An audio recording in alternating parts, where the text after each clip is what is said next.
Hello everyone and welcome to another episode of Washed Ashore. This week I am joined by Vicky. Hi Vicky. Hello. Yeah, had a good week, enjoying the weather?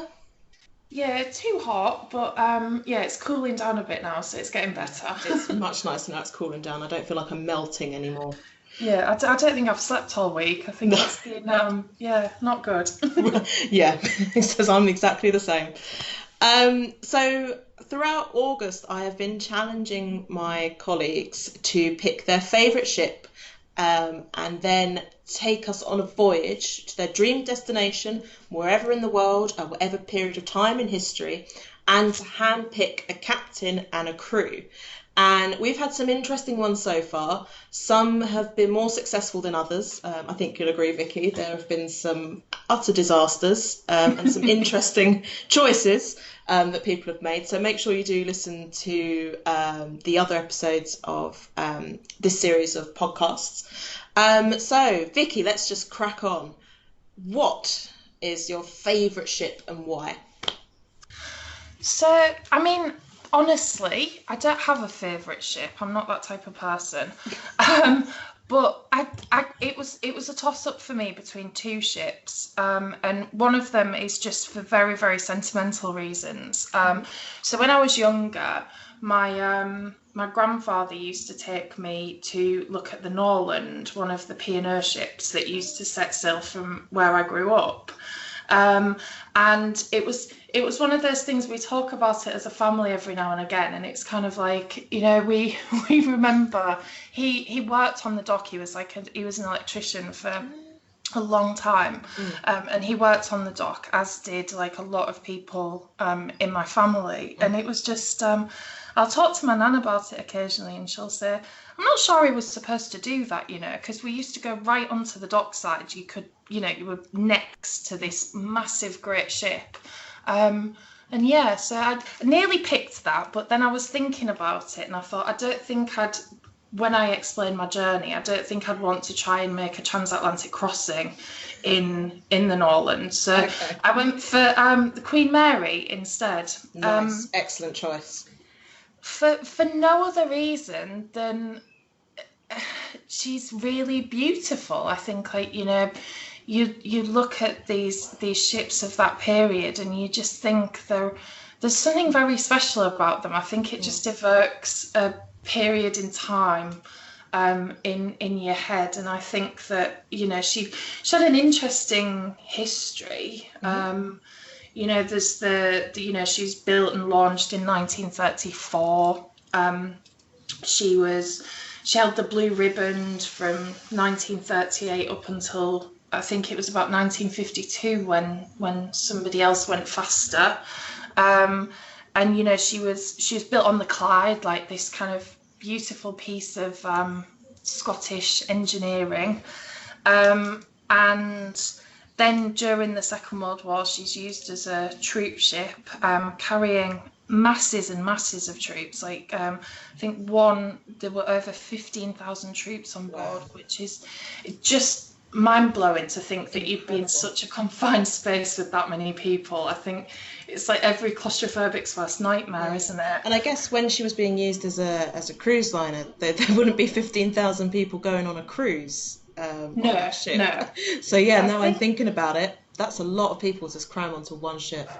I think she did have a record. I think one of her there was somebody famous on board, and it's completely escaped my mind at the moment, but I think one of her heaviest packed voyages as a cruise ship was about 2,500 people. So yeah, there's a massive, you'd be playing sardines, wouldn't you, in that situation.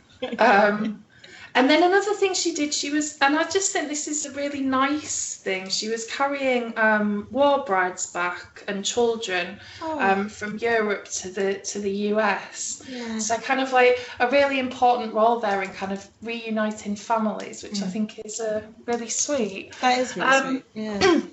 And then obviously, like, you know, time moved on, and by the 1960s, a lot more people are travelling by air because it's a lot quicker, and I think about 4 million people were travelling by air by the sort of end of the 1960s, doing that transatlantic crossing because it was so much quicker.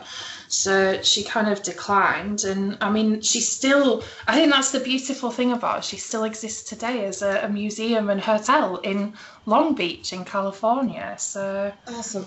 Quite an incredible career for one ship. Yeah, still going.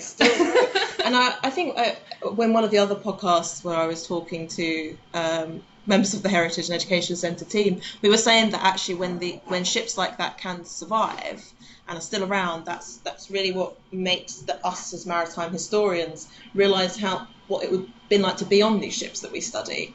It's very difficult to imagine those sorts of worlds, but to actually be able to go on to one and think, okay, this is where people travelled and slept, and this is where they ate, and this is how small it would have been, or whatever it is.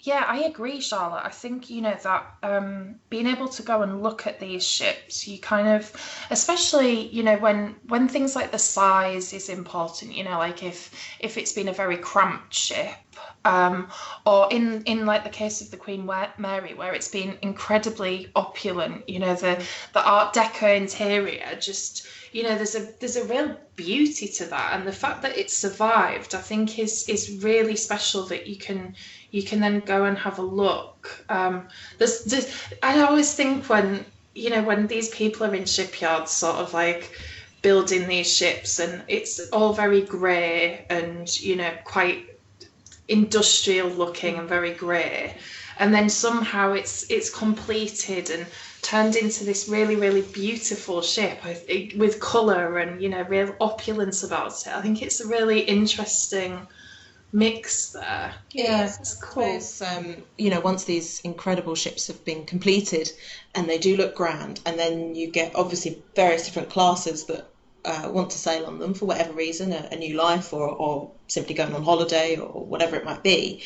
And then suddenly you get the richest of the rich turn up in all their fabulous attire, and get on board these remarkable feats of engineering that have been constructed by, the other end of the class spectrum. And it just creates this sort of incredible world around one ship. Kind of shows like how important ships are, doesn't it? In a roundabout way, that kind of, the employment side of things, and then travel for people. It, like you say, it crosses across all of those spectrums, and it's they're sort of like really important to our history in so many ways. Yeah, and I think I said the Queen Mary is an excellent choice. What are your feelings about her supposedly being haunted? I'm never sure where I stand on ghosts and things like that. I'm always a little bit dubious. But I think it's a key selling point, isn't it? These kind of like, and I mean, like, part of me would be fascinated, the fact that she's had that kind of history, and being involved in so many kind of like key periods of time. You kind of think, if something was to be haunted, if that was a real thing, then I don't see why she wouldn't be. It's maybe we should go on a ghost hunting trip to the Queen Mary. When all of this is over and we can travel again, let's do it. I think we should. I mean, we could just say it's for work, it's for research purposes. I'm sure we'd be allowed. It'd be fine. I think you're right. I mean, obviously, everyone's got different opinions on things that are being haunted and ghosts and everything. But for a ship that's had so much history and has crossed so many time periods, maybe there is something going on there, or that feeling of, those people that had once sailed on her. And to be honest, if I was a ghost, I might like to stay on quite an opulent ship. Yeah, I'd rather be there than like some kind of really cold castle or somewhere that I was miserable. Go somewhere really fancy. Definitely. That's where I'm going to go. So we've got your ship, and I then challenged you to pick a voyage, and I said that could be to anywhere and any period of time in history. So you're on the Queen Mary. Where are you going, and at what part of history are you travelling in? Okay, well, I thought if I'm on the Queen Mary, it would be rude not to go to New York. Not to do that transatlantic crossing. I think, it would be unfair to the Queen Mary to take her anywhere else. Yes, that's true. And I would like to be in New York in the Roaring Twenties. Okay. Sort of like before the Wall Street crash and at the end of the 1920s. I'd like to be there for the kind of prohibition and all the kind of dancing and these incredible nightclubs, and it just I mean, obviously I'm picking a kind of romanticized version of what the 1920s in New York was. I'm pretty sure it wasn't like that for everyone. No. But it's my voyage, so I can do as I like. Yeah, this is, I mean, again, you're going at a point and the Queen Mary hadn't been built by that point. Exactly. So you're having to take her back as well. I mean, you've got all these problems to overcome to have your dream voyage. Being the first. I mean, I had the same problem with my favourite ship and my journey, time travel. I've got to solve that problem first. Yeah, it's a hindrance to all historians, isn't it? If only we could go back in time. Yeah. And when I get into New York, I would like to have that kind of flotilla of other ships kind of greet me. I think that would be just a really, really incredible sight, kind of coming into New York on the Queen Mary and a flotilla of ships and passing the Statue of Liberty, and I just think there's something quite magical about it. And then knowing that I'm going to be spending all of my time kind of dancing and hanging around with mobsters in New York, I think that even cooler, isn't it? Are you going to become a mobster's mole? Is this what's going to happen? Maybe. Is this a new life for you? I think it could be. I think I'm wasted doing the job I do. I think what I should be is running around like Bonnie and Clyde. Yeah. I think this is an excellent new career for you, Vicky. So in order to get to New York, I also asked you to pick a crew and a captain. So we'll start with your captain, and again, it could be anyone from any part of history. This is a dream voyage. So who have you picked and why? So I have picked Amy Johnson. Hopefully everyone's heard of her, the world famous aviatrix. Mm-hmm. And my reason for this is she was born in Hull, same as I was, and can't tell. It's too obvious sometimes, isn't it?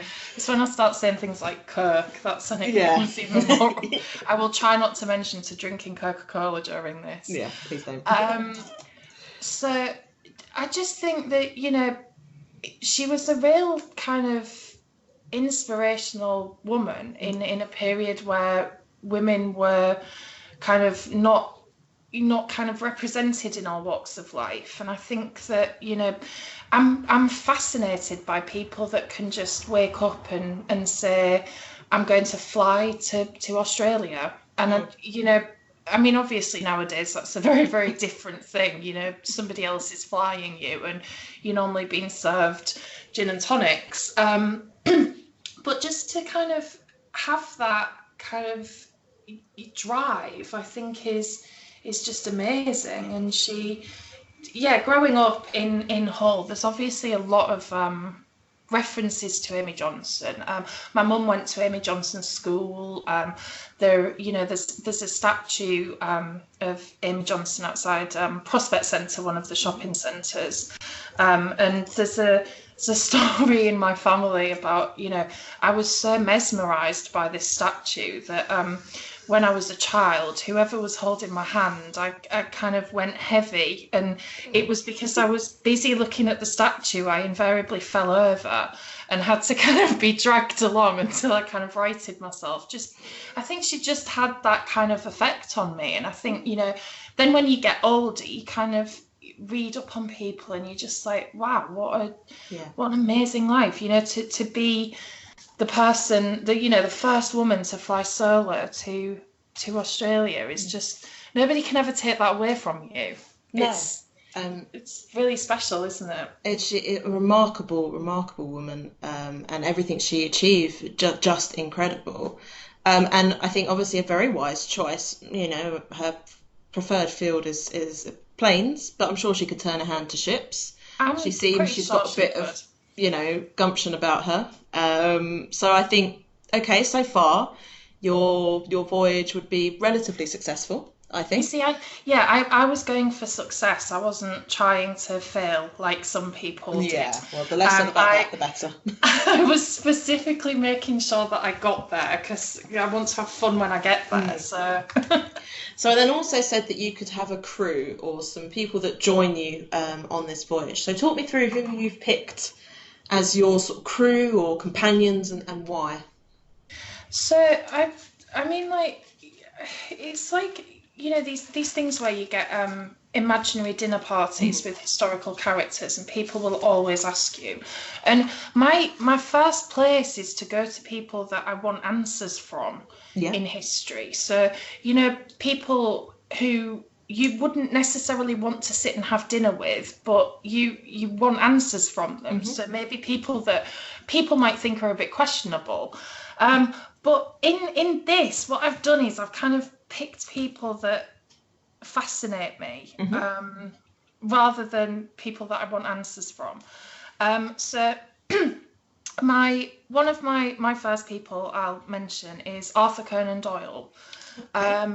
The reason being that, who doesn't love Sherlock Holmes? Yeah. And I think, I'm thinking we've got a journey ahead of us. So I'm thinking we can sit and have a chat about, writing Sherlock Holmes and, just learn a bit about that character. He was a really fascinating man as well. He was very involved in spiritualism and, all of those kind of the kids that found those fairies somewhere, I can't remember where now, but he was heavily involved in that kind of spiritual side of things. And I think that it would just be a very, very interesting, a man who kind of came from a very sciencey type background and then became very involved in spiritualism and in all of this managed to have a family and write Sherlock Holmes. I think would just be an interesting guy to chat to. Yeah. Maybe he could do some of the kind of after dinner speeches and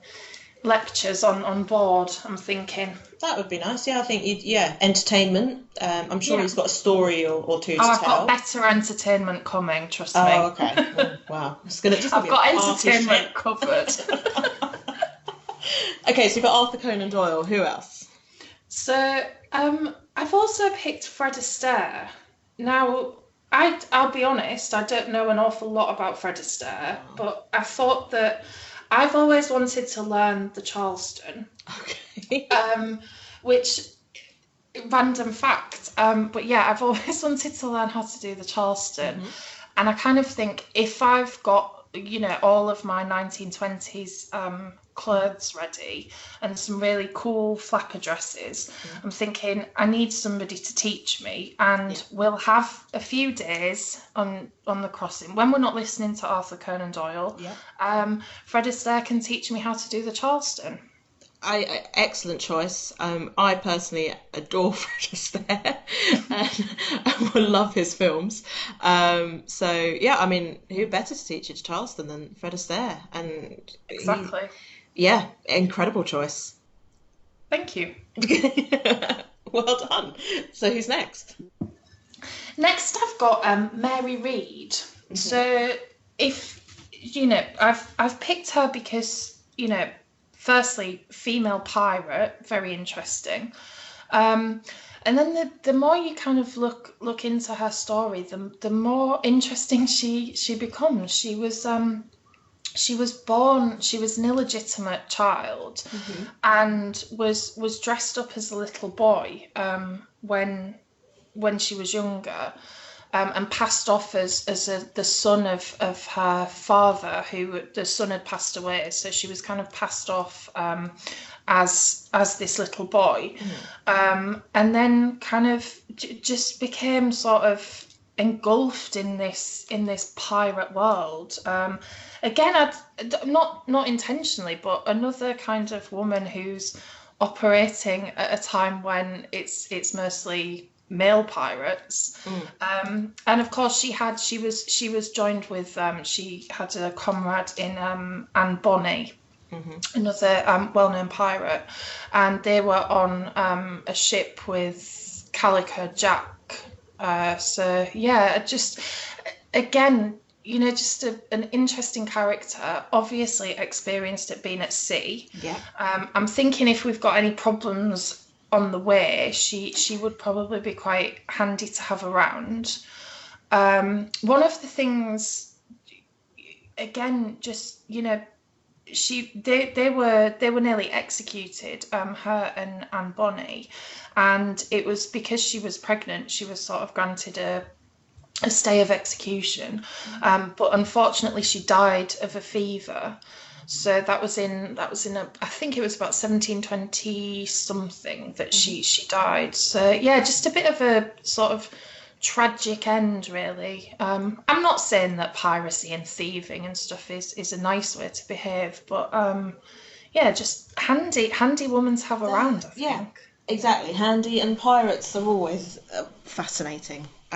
If you agree with what they did or not, they're fascinating characters from history. I think that period as well, it's just, this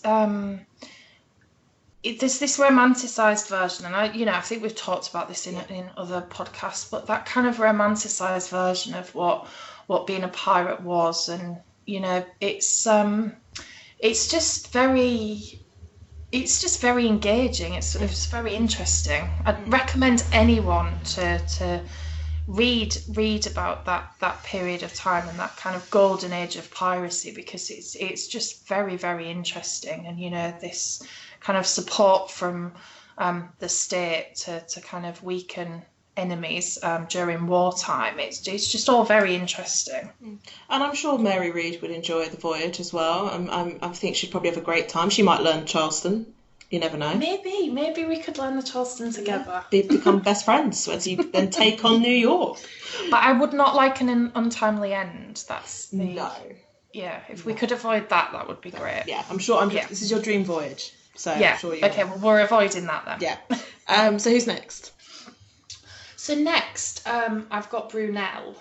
So just another person who I think would just be fascinating to have around.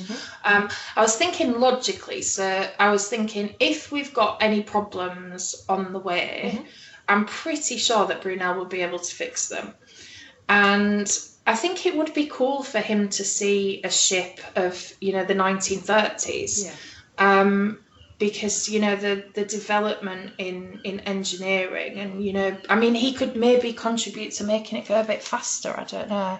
Yeah. And I think Brunel would enjoy it when we got to New York as well. I think at a time when there's so much construction going on, towards the latter part of the 1920s and into the early 1930s, like I'm doing him a solid really by taking him so that he can have a look at what's going on. I think, as you're saying, I think Brunel, I think he would sort of fall in love with New York, and he would, you probably lose him to the city. He'd probably start watching and taking part and designing things and building his own bridges and all sorts of other things. So yeah, I think, he's going to enjoy his trip.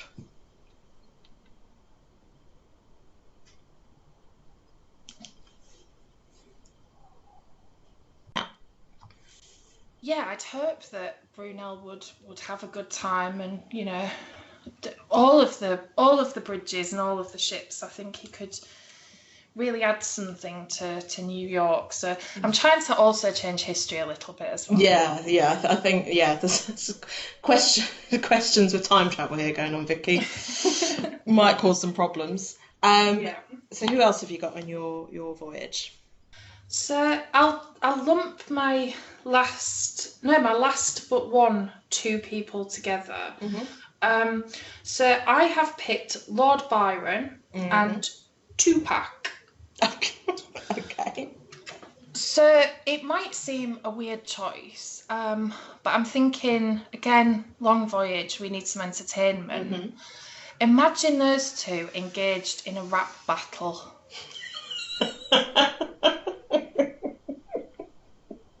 Yeah. Yeah. You know, two kind of like great poets of their periods Yeah. in time. Yeah. And I just think I would love to see, I think it would be a sight to behold. That would be incredible. I mean, I think they would both be fascinated by each other as well, Yeah, I'd and hope so. want to learn and listen and talk. And then yeah, engage in a rap battle. Yeah, you've got. I just love the thought of these two kind of polar opposite people who were joined together by like this real gift of language, and you know, who have a eloquence about them that is just amazing. And I think that, you know, it would be a really interesting thing to see. And I think that I'm hoping that, you know, Fred Astaire and Mary Read and Amy Johnson and Brunel would enjoy it as much as I would.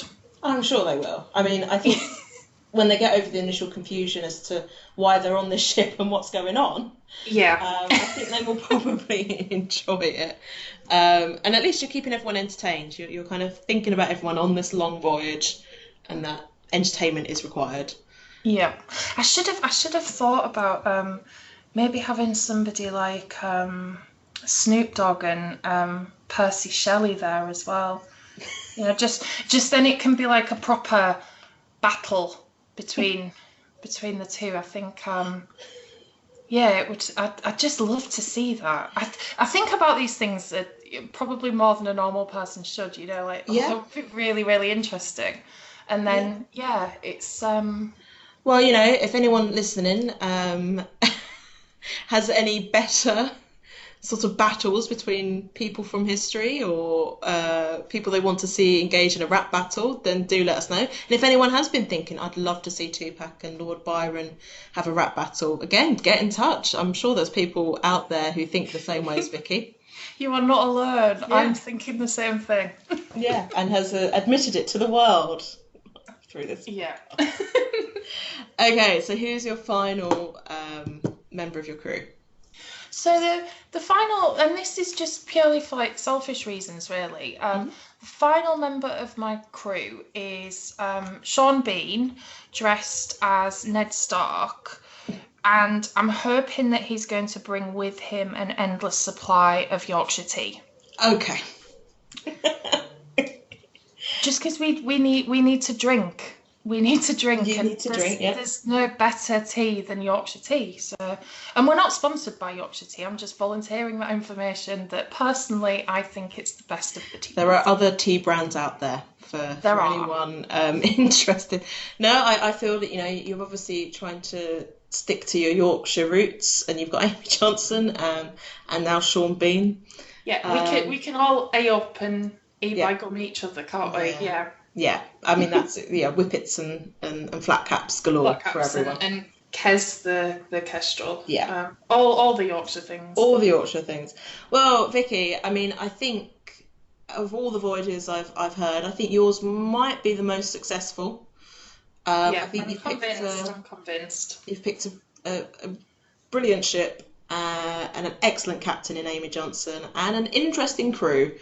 And I think you will arrive in New York and then have the best time in the 1920s running around the city. Yeah, I mean, you'll have lost me to New York. I think that you know, like we said, I will then be some kind of gangster's mole, and that's me gone. So. Yeah, well, you know, say hi to Al Capone and all of them lot. And maybe you could warn him about. Yeah, there's a lot of indiscretions on the way, aren't there? Yeah. Maybe convince people to not be quite as bad as they were. Yeah, maybe, you know, give them a heads up about the world. And make sure he pays his taxes. Yeah. Well, Vicky, thank you so much for joining me and for rising to the challenge. Thank you for having me. This was a lot of fun. It was, it was. Thank you everyone for listening. Do get in touch and let us know your favourite ship through our social media channels. Please visit our website at hec.lrfoundation.org.uk and explore all sorts of wonderful maritime history things that we've got going on there. It's a lot of fun. So again, thanks Vicky, and goodbye to all our listeners. Bye.